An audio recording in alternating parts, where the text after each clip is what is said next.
August 2024 ফেনীর ইতিহাসে কালো এক মাস।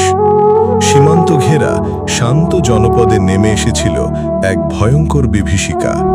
সবকিছু হারিয়ে মানুষ ছুটেছিল শুধু একটি জিনিসের খোঁজে, জীবন। ঠিক সেই মুহূর্তে জামিয়া রশিদিয়া ফেনীর প্রতিষ্ঠাতা পরিচালক হযরত মাওলানা মুফতি শহীদুল্লাহ সাহেব এলাকাবাসীর উদ্দেশ্যে ঘোষণা দিলেন, আপনারা সবাই মাদ্রাসায় চলে আসুন। এলাকা থেকে দলে দলে মানুষ আসা শুরু হলো।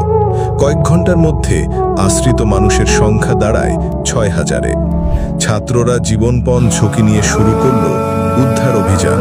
কেউ বৃদ্ধাকে ছাদ থেকে নামাচ্ছে, কেউ টিন কেটে শিশুকে বের করছে, কেউ জানালা ভেঙে জীবিত মানুষ উদ্ধার করছে। মাদ্রাসার ছাত্র ওস্তাদরা সিদ্ধান্ত নিল, এরা আমাদের মেহমান, তাদের খেদমতে কোনো কমতি করা যাবে না। মাদ্রাসার ক্যান্টিন, সুপার শপ, ফার্ম সব খুলে দিয়ে আশ্রিত মানুষের মাঝে খাদ্য বিতরণ শুরু হলো। ভিড় এড়াতে চালু হয় কার্ড সিস্টেম। প্রতিদিন 3 বেলা খাবার রান্না হয়ে বিতরণ হতো নিয়ম মাফিক।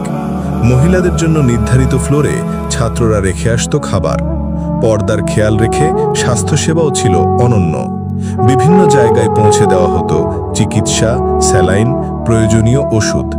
জরুরি মুহূর্তে হেলিকপ্টারেও রোগী স্থানান্তর করা হয়। মাদ্রাসায় আশ্রয় নিয়েছিল প্রায় 40টি হিন্দু পরিবারও। ধর্ম বর্ণ নির্বিশেষে সবাইকে দেওয়া হয় খাবার, পানি ও আশ্রয়। ছাত্ররা দিনের পর দিন ভিজে কাপড়ে কাটিয়েছে, খেদমতে ব্যস্ত থেকেছে। জামিয়া রশিদিয়া প্রমাণ করেছে, দ্বীনি প্রতিষ্ঠান শুধু ইলমের নয়, বরং দুর্যোগে জনগণের বিশ্বস্ত বন্ধু। এই ভয়াবহ বন্যায় জামিয়া রশিদিয়া যেমন আশার আলো হয়ে উঠেছিল, তেমনি ফেনীর আরও অনেক দ্বীনি মাদ্রাসা, সামাজিক সংগঠন ও সেবামূলক সংস্থাও মানবতার পাশে দাঁড়াতে নিরলসভাবে কাজ করেছে।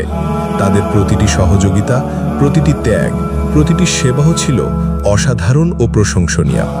আমরা কৃতজ্ঞতা জানাই সেই সব প্রতিষ্ঠান, সংগঠন ও ব্যক্তিবর্গকে যারা এই কঠিন সময়ে মাদ্রাসার সঙ্গে কাঁধে কাঁধ মিলিয়ে মানুষের পাশে দাঁড়িয়েছেন। আল্লাহ তাআলা সকলের এই খেদমত কবুল করুন, আমিন।